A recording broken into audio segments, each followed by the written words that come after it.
سڵاوتان لەبێت بینەرانی خۆشەویستی تلڤیزیۆنی کۆمەڵە لەگەڵ هاوڕانی هاوکارم هاتوونێتەوە خزمەتتان بۆ پێشکەشکردنی گەشتیاوڵەکانی ئەمڕۆ پێنجشەممە 18 خەزەڵوەری 1402 هەتاوی سەرەتا سەردێڕی گرنگترین هەوڵەکان.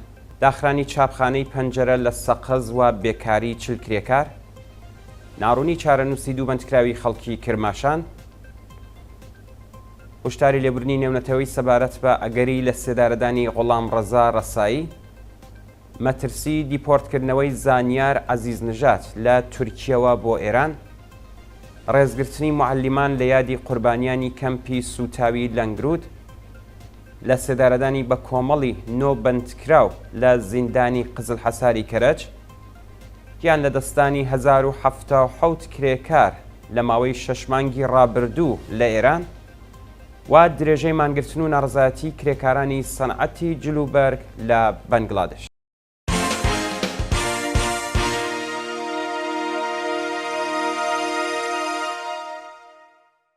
درێژەی هەوڵەکان. داخرانی چاپخانەی پەنجەرە لە سەقز و بێکاری چل کرێکار.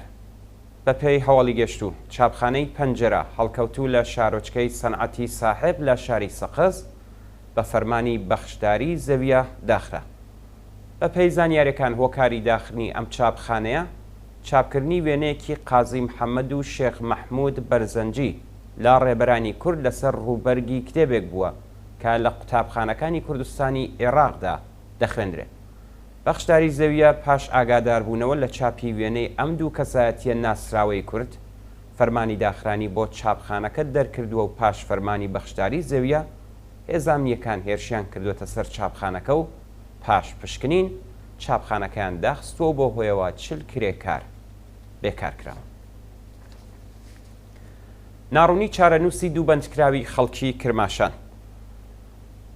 بە پێی راپۆرتی ناوەندەکانی مافی مرۆڤ چارەنووسی دوو بەندکراو بناوەکانی نیما ئەڵماسی تەمەن 18 ساڵ و ئەمیر ئەحمەدی تەمەن 22 ساڵ و خەڵکی کرماشان پاش تێپەڕبوونی 40 ڕۆژ بەسەر کاتی دەست بەسەرکرانیدا بە ناڕوونی ماوەتەوە.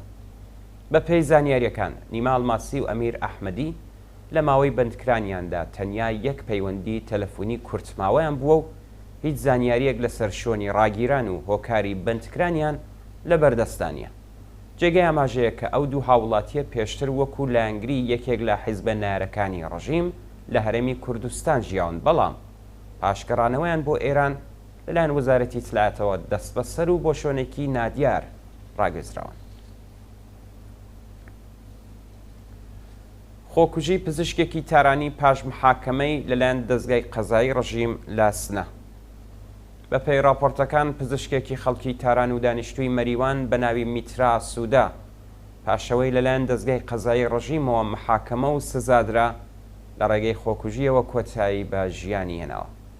بە پێی زانیاریەکان میترا سوودا سەرەتاکانی مانگی خاکەلێوە بەهۆی گیان لە دەستانی یەکێک لە نەخۆشەکانی لە نەخۆشخانەی بۆ عەلی مەریوان لەلایەن بنەماڵەی نەخۆشەکەوە لێی دراوە و سوکایەتی پێکراوە. ناوبراو ڕۆژی ڕابردوو بەهۆی سکاڵای بنەماڵەی قوربانیەکەوە لە دادگای سنا محاکەمە و بێڕێزی پێکراوە. میترا پاش هاتنە دەرەوە لە دادگا لە نێو تاکسیەکەدا لە ڕێگەی خواردنی حەبەوە کۆتایی بە ژیانی هێناوە.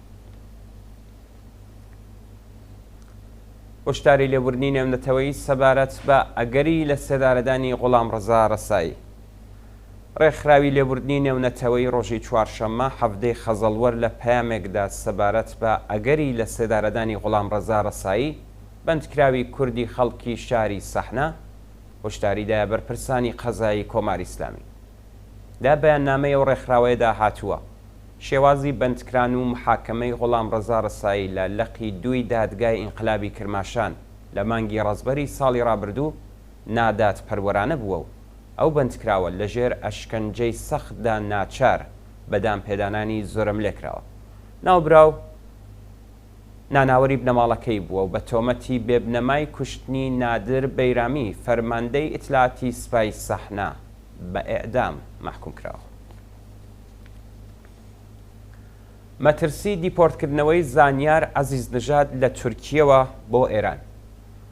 زانیار عەزیز نژات پەنابەری سیاسی کوردی خەڵکی سەقز و دانیشتووی تورکیا لەلایەن پۆلیسیە وڵاتەوە دەست بەسەر و ئەگەری هەیە ڕادەستی کۆماری ئیسلامی بکرێت.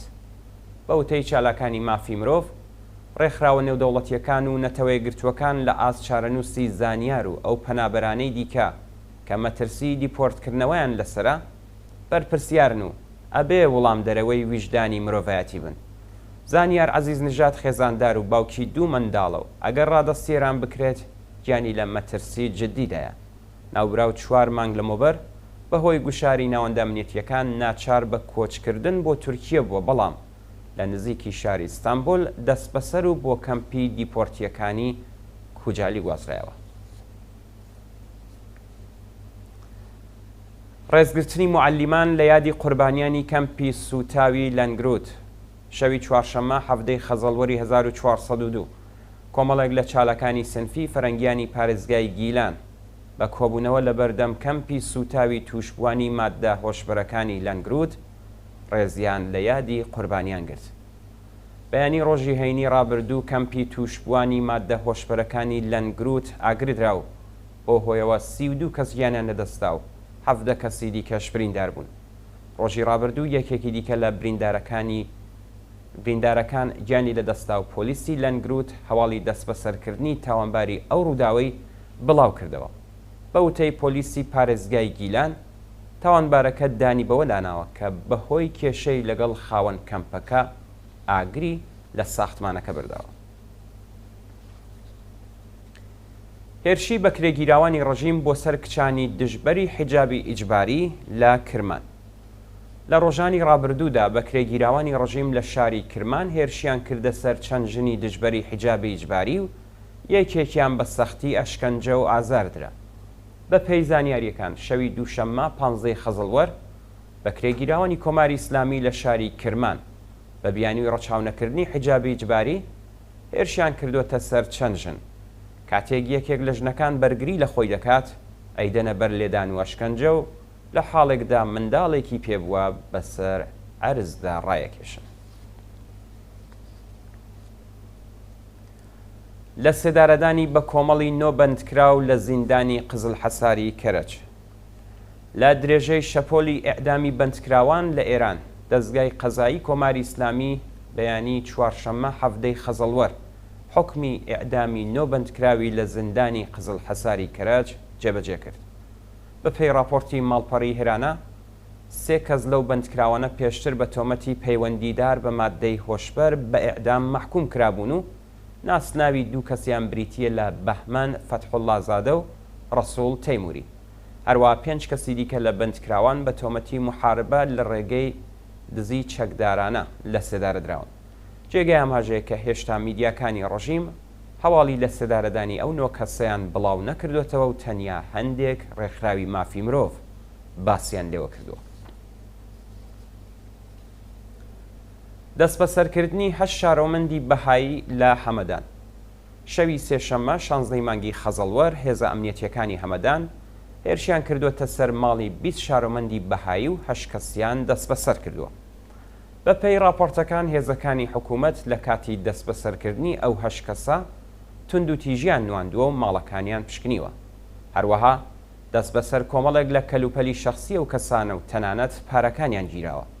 شانی باسەکە لە شاری کەرەجیش 4 شارۆمەندی بەهایی بەناوەکانی سەبات تائف، نیکا ئیسماعیلپور، شەروین شەبڕۆخ و باباک زەینەلی لەلایەن هێزە ئەمنیەکانەوە ڕفێنراوە.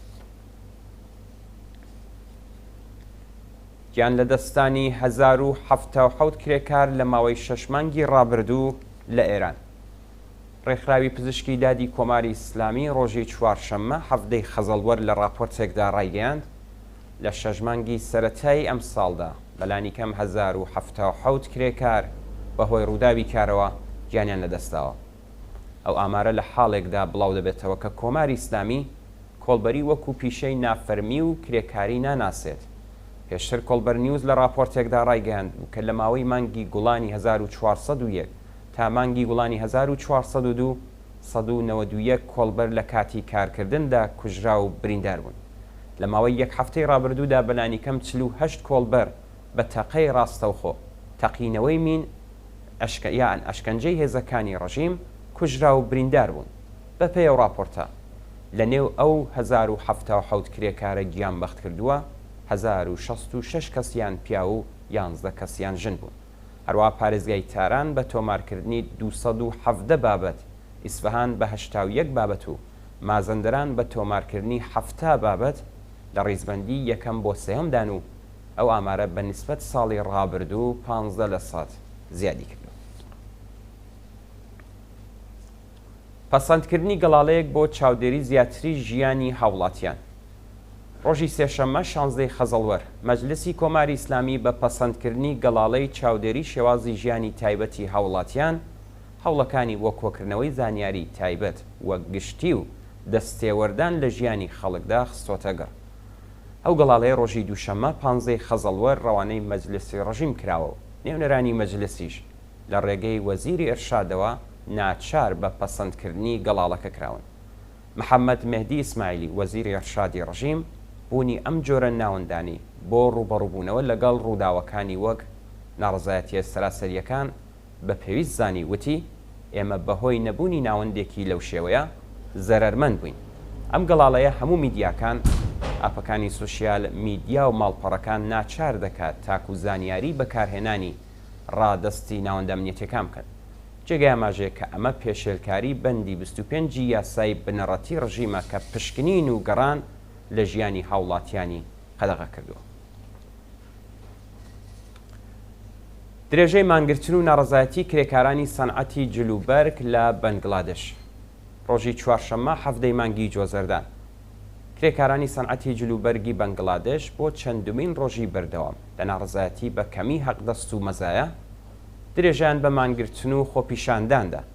پاش 2 هەفتە مانگرتنی کرێکارانی سەنعەتی جلوبەرگی بەنگڵادێش دەوڵەت لەگەڵ چوونە سەرەوەی 56% حەقدەستەکان ڕەزامەندی نیشانداوە، واتە حەقدەستەکان لە 70 یورۆ بۆ 105 یورۆ زیادی کردووە، بەڵام کرێکارانی ناڕازی قبولیان نەکردووە و ڕایانگەیاندووە کە داخوازی ئەوان چوونە سەرەوەی سێهێندەی ئاستی حەقدەستە و تا بە ئامانجەکانیان نەگەن دەست لە مانگرتن و خۆپیشاندان هەڵناگرن.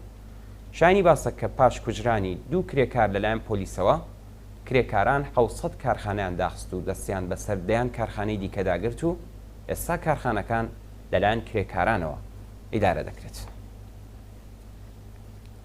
دوا هۆڵ هێرشی هاوکاتی فڕۆکەکانی ئەمریکا و ئیسرائیل بۆ سەر بنکەکانی سپای قودس. ڕۆژی چوارشەممە 17 مانگی خەزەڵوەر فڕۆکەکانی ئەمریکا و ئیسرائیل هاوکات هێرشێکیان کردە سەر بنکەکانی سپای قودس لە سووریە و چەندین ئەندامی ئەو گروپە تێرۆریستیە کوژرا و بریندار بوون. بەپێی راپۆرتی چاودێری مافی مرۆڤی سووریا 9 ئەندامی سپای قودس لە هێرشی فڕۆکەکانی ئەمریکا بۆ سەر کۆگای چەک و تەقەمەنی میلیشیاکانی سەر بە کۆماری ئیسلامی لە ڕۆژهەڵاتی سووریە و نزیک دێرە زۆر کوژراون و چەندین کەسی دیکەش بریندار بوون.